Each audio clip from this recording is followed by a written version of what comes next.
top laners in the LPL, but this time he's showing some fight. He's using that last pick to get an Aurelia into this matchup. Interesting.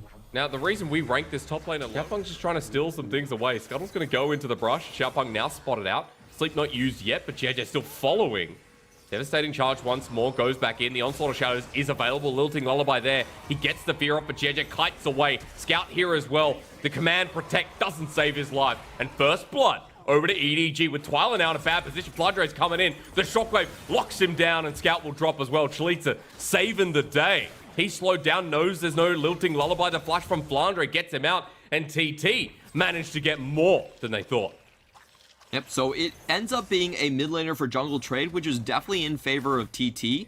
I would take that trade any day of the week. Just looking at Teen. Okay, Teen, yep, is going to die here. The ultimate used, and Sam D now in a weird position where he has Crescendum available, but Viper uses the Killer Instinct onto Sammy D, and Viper gets a kill. The bottom lane explodes, and EDG now in favor at deficit. Yep, still a very strong position for EDG. They're up 2,000 gold, and they are most likely just going to start into the bottom lane. We are going to see Teen. Dark Passage over the wall. This time Teen redeeming himself, waiting for the flay. He stops the shifting sands. You know what? Teen, that's retribution. He's back on board. What an amazing play coming out from him. Chalitza does find the stun here.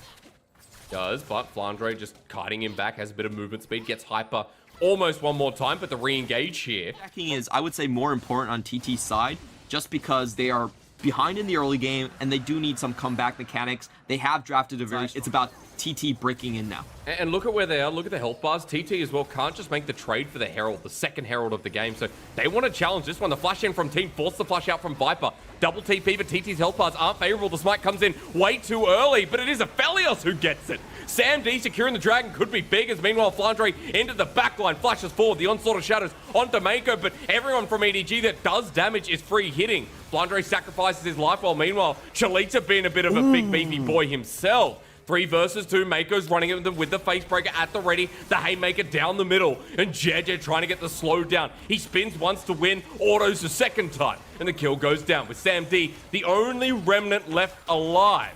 EDG means they're 3,000 gold ahead still at 17 minutes of the game, and while Mythics are coming out for a TT finally, EDG are solidifying theirs and moving on to the second item. Collector now there, as Chalitza's actually been caught out. Facebreaker back, and the Collector Kaiser comes in. 4-0 and 2. Viper combo in. Flandre's cutting the rest of the team outside. And just watch this from Chalitza. He's the saving grace, but never mind. We're in the LPL. What happened? It's a kill to Scout and Flandre. It's a double. Lilting Lullaby. It's going to be traded here. Mako's waiting. Rampage away. No. Viper gets yet another kill. And, you know, in the LPL, we appease the blood god. So it looks like TT, after losing the Herald, they do have priority here. They punish Flandre to the maximum. They get the 1 kill. And Scout comes in trying to save the situation, but it definitely wasn't salvageable for him.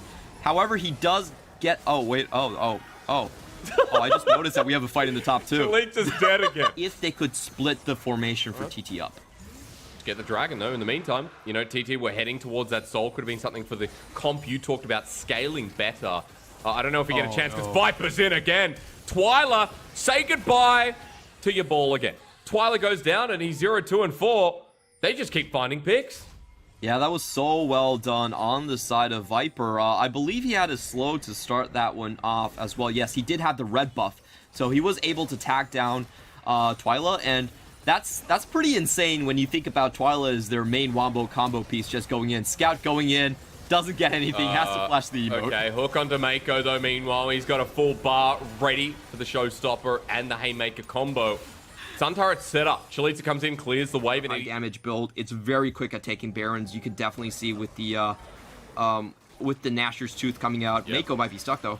No. He's found a great engage actually. Onslaught of Shadows into the backline. Death Sentence lands as well. JJ goes golden meanwhile, but look at Viper coming in. Has to be exhausted while JJ running out with his flash. A one-man sleep comes through. Scout bops against the wall. Chalitza's suddenly dead. He too will press his golden button as the ult from Aphelios flies through, and Sam D can turn the fight, but not until Viper flashes into a death sentence. Does he care though? He's too fed. W for the triple kill, misses, but it's cleaned up by Flandre, and EDG tore that fight to pieces. Complete ace on the side of EDG coming in, and once more, they're able to dance away from the wombo combos. JJ using his W to get out of the Dauntless Vanguard coming in from Chalitza. He pushes back, he doesn't get hit by the Calibrum, and EDG, you notice that JJ W'd to get out of the Vanguard's edge. Well spotted, Clement, because that was also crucial. Splish pushing here, already has a BF sword for his GA. He's going to be taking these turrets down incredibly fast. And we see the 1-3-1 spread coming out from EDG. The key thing to remember right here is Viper could actually collapse on any of these side lanes in an instant. Yeah. So TT without vision on Viper, they're very scared. They've engaged on him, but he still has... Oh, no, he's used a Killer Instinct before onto Xiaopeng. They flash forward with the dissonance. Xiaopeng almost goes down until the showstopper down. Mako will trade 1 for 1, but Viper, it took a lot of members to kill him. Like, that was the entirety of the wombo combo from TT. Twyla Xiaopeng were going for another Death Brush in the bottom lane, but EDG calls their bluff. So they are very slow on the rotation, and I think it most likely will cost them the inhibitor. There it goes down, and that'll set up nicely for the Baron side to push in. And it's just slow and methodical here for EDG, just waiting to kind of end the game. And ladies and gentlemen, let's be quite honest, 30 minutes in, if TT win this game, it's going to be a stroke of miracles in a row against EDG. Well, miracles can happen as Xiaopeng goes in. Okay, Shirelli is used into the support of Mako. Meanwhile, Xiaopeng goes in the backline, but Viper pretty much takes no damage. Scout pops them into a row as there's the lilting lullaby. It's kind of like a 9-man sleep that we remember from Worlds, but still EDG walking forward. TT with low health bars. JJ gets a slow once more. Killer Instinct was actually just went out for a flat-out Zhonya's. So Twyla now with 3 items. Whether that's relevant or not as Dragon's getting taken here. Scout clearing up vision towards the top side and EDG looking to take all these objectives to just lead down the path of victory. And here is Xiaopeng's moment to shine. We have to remember they might not be able to find the Shockwave plus Onslaught of Shadows combination onto any of the backlines from EDG, but they should be able to hit it against Baron. And that still does a lot more damage than Smite. So this is TT's chance. However, they did give up the ramp a little bit too early. They do have defensive tools, but giving up the ramp is very detrimental to their comp. They have to walk back, and even the vision getting cleared as Xiaopeng walks up himself. Mako is the threat as Flandre's back over the wall, and EDG not interested in starting the Baron. They want to see Xiaopeng, they want to take him down, and then just secure it easily. JJ also looking for that multi-man sleep as we might just return again with vision now fully cleared, and the Baron's going to go down really fast. Yep. Like I mentioned, TT should stay on their side of the jungle. They shouldn't go down. They're in too much of a detriment right now. So just try to hold the ramp, wait until the Baron is low, and chance for the steal. Viper's tag. Teen goes for the death sentence, sets up the Shirelias once again. Mako running in, flashes burn immediately. Showstopper in the backline, and Viper finds the mark. The face breaker hits 3 people, and it's sleepy sleep time for TT. Just like TT, Clement, they're going to drop this one, and EDG are going to run it into the base. I'm like TT as well. EDG able to go across the ramp. They completely read TT's play, and they go to the backline with Viper. You know, Sam D had a great game this entire time, but at the end of the day, the other Korean AD carry just was too fed, and he crushes TT dreams and hopes. Viper looking damn good. Just the usual, what we've been saying every EDG game. Another win on the board, a 1-0 start to the series. And Create and Clement, walk me through EDG because they've got a lot of wombo effects. They've got a lot of scaling on this roster. Yeah. Someone's been watching too much South Park. Well, Dragon's going to go down, at least for now. Xiaopeng trying to make a response on the top side. He goes into the enemy jungle. And while Krugs are there, he's got that target. And increasing your damage. So it'll be great for the 1v1 potential as that hook lands. But Teen, he didn't have 6 even if he wanted to pop that Unbreakable Will. Finally getting somewhere in this lane, Clement. Sam D and T are finally out of the shadow of their turret. Yeah, and I think they've actually done a very good job. Ooh. On to Mako. If they find a kill here, it gets even better. You want that S ranking, baby. Flashes forward. Sam D now has his eyes on a bigger prize. 200 versus 201 years. And Viper remains the classic. Cannon Barrage helps out as well as Ninja Gaiden starts Do is poke JJ into the enemy jungle and try to keep Rek'Sai down that way, so he does need a lot of armor and survivability for that one. Xiaopeng gonna get tagged. Yes, he is. Lilting Lullaby, and he doesn't have a flashy burner before. Uses that ulti to dive on in. He had no way in it but the highway. Scout flashes away from Chalice, who's going into the Mega Nut. JJ, remember, that's on his hourglass playing dividends. I'm here. I'm back. I'm How back. dare Sorry. you? Hey, How dare you? You know me so well. But I definitely think it's a situation where, never mind, Mako's fine. Xiaopeng. Oh, he's dead. And Xiaopeng's dead. Prowler's Claw. Yep, no resistances. The Dragon goes down. Team with the engaged Scout with a pretty average ultimate. JJ going golden with the Zhonya's hourglass. He might sacrifice his life as the Lilting Lullaby wasn't even used. So Sam D gets another kill at the cost. Flandre might be able to cleanse away the slow from your boomerang, but you're going to have consistent ones. Oh no. ADG challenging the Herald though, Clement in the meanwhile. Into the pit, the steal, not there. Shockwave brings him in and JJ's dead. Cannon Barrage used, no Lilting Lullaby for the second time. As Flandre is too far forward, that knock up beautiful. And it's a double over to Xiaopeng, his Rek'Sai, although behind delivery system. But so far in this series, I haven't been impressed with the shockwaves. Can he find it here? Hey, that's the shield bow picked up for Flandre. 2 items, Cannon Barrage onto his position. He flashes away. The ultimate from Viper misses again. He may not have played Aphelios that much as into the backline. JJ with a 2-man sleep. EDG now want to send this fight up as a 2-man shockwave. Is the retribution into the backline. Rek'Sai, she kills herself into the wall. Chalitza kills somebody else. And Scout's still here trying to auto away. He'll manage to find one. But now onto Twilight. He goes in with the shifting sands. And there was a lot of inting across the board with a lot of cool plays.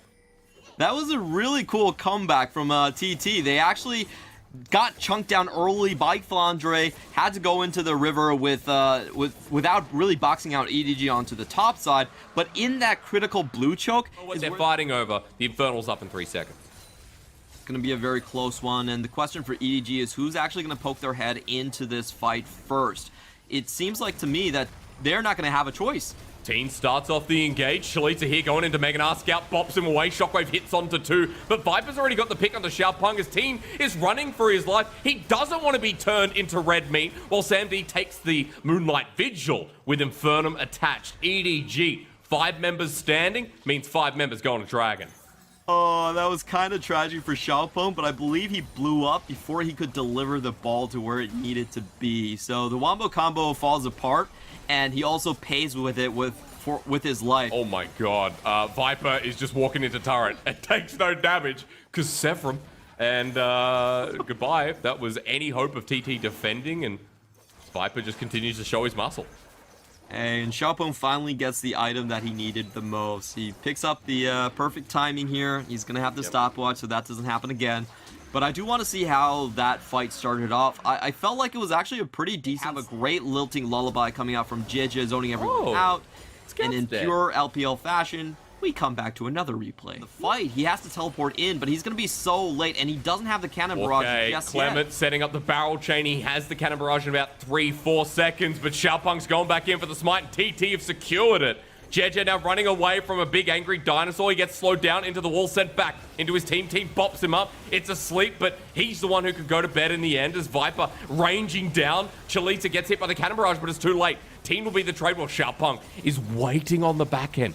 Can anyone see him? He wants the flank here. As they approach the turret, that Rek'Sai is coming in red hot onto Viper, changes target onto Mako, hits the backline. They found a pick, and TT still getting burnt down as Viper's got the range advantage. And they're like, no, this was the wrong move. Ninja Gaiden again. Viper forces him to flash over the wall and almost single-handedly carries the fight while Scout takes down Chalitza. And it's all gone bare-breasted for TT. TT finally clawed back the lead, but they give it back in an instant. That was a very tragic chain of events coming in. Xiaopeng waited a long time. Excuse me, the top right of your screen, and this is what set up the Baron with Scout getting caught out. A very good play from Teen. He pops the turbo chem tank to get the first kill, but he's doing 1100 with his crit right now. So Flandre is a big space pirate, and he can hold off the rest of TT. That is a 80% crit. Game blink incoming. A lot of damage from him. This is going to be a really scary situation, especially for someone like Sam D. He has very low range, only 500 on the Samira. He's going to have to walk up to Flandre. And here we go. Here we go. Nap time. Flandre waiting for the setup. Calibrum with a 4-man Moonlight Vigil. Mako gets the perfect hook. And Jedi's ready to engage. He's in the back line. Scout gets the one ult that matters. Chilita sent off Crunch into the wall. Wallops him down, but he too will die. As Twyla knows this is the game-ending play, he gets scurvy and falls off the pirate ship. EDG wipe him clean. And now they're running through mid. I really didn't like that play from TT. I don't think taking mid lane tower down was important at all in that situation, and they group up for EDG to find a perfect fight onto them. Twyla, he's trying to waste some time here, Clement, but he too will die. A full-blown ace. They run through the mid, and EDG, are they the best team in the LPL? It's starting to look like they're top 3, no doubt, as they hold their position with a flawless win. What I will say is EDG's early game setups